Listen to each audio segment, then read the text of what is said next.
not going to ever change. It's not, is it? The only way we change this is for us to take back the power. Article 5 gives us that power to do that, and we know in republics they never voluntarily give back power. And just let me add a few statistics to what you said. Mm-hmm. We heard that it was $485 billion last year, $4.6 trillion in unfunded liabilities.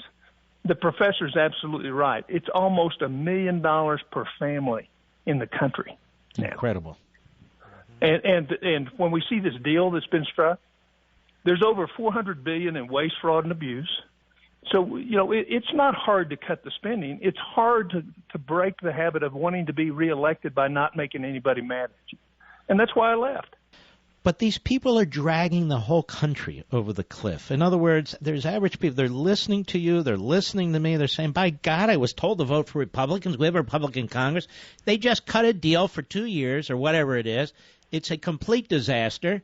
No steps taken toward addressing it. And I looked at this, moving funding from disability insurance to the other fund. Those are IOUs from one to the other, and all these savings down the road. How many more times do we have to go through this? So what do people do? And you gave us the answer, didn't you?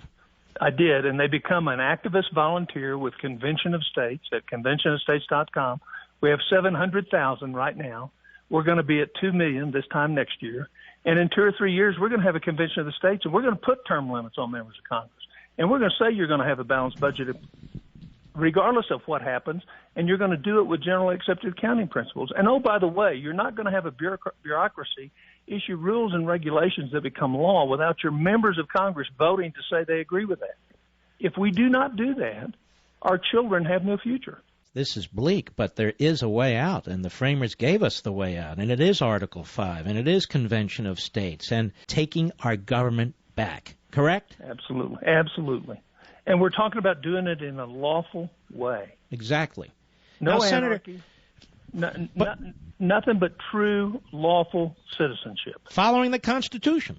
We have choices to make in this country, and we can decide we can either take back the freedom that was promised to us and do that in a lawful way, or we can just give up and go hide in a hole and say, children, I'm sorry, we're the first generation that's totally going to undermine your future. People are so frustrated with Washington. You are working very hard for Convention of the States. You must see this. I do, but I would tell you it's not just conservatives, Mark. Yeah. Everybody else is seeing, the median family income hadn't increased any in this country since 1988.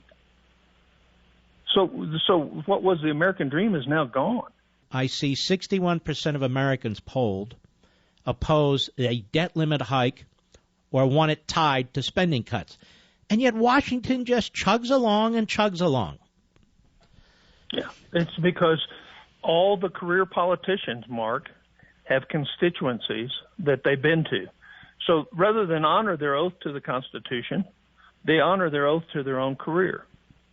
And so the Constitution, tells us what our role is as a federal government, and we're way out expanding past it, and it's not hard to cut, except we haven't done the homework. We did in the Senate when I was there. We did the homework to show here's what you can cut and here's what the consequences will be. You haven't done that, so therefore you got people running with their tails behind, oh, no, we can't do that. And they're cutting a deal that's bad for the country in the long run, maybe politically expedient right now, but all that is cowardice, to not do the right thing for the right reason at the right time. Well, how did we get so far off track? We got off track with career politicians, which was a rarity until the last 75 to 100 years. Mm-hmm. And the courts. And the courts keep backing up these career politicians. Just remember, the courts, the average age, life expectancy when the Constitution was put out for approval was 52 years of age. So we gave them a lifetime appointment to the court. Now they're appointed, and their life expectancy is near 80. So what we've done is we've put people in permanent positions forever, making decisions that aren't related to the Constitution. And so we now live under two constitutions. One as our founders wrote, and one as the men in black robes have written. And you can't recognize the two when you compare them. And at the expense of that is our personal liberty and our freedom. And what most people don't realize is we're losing it every day.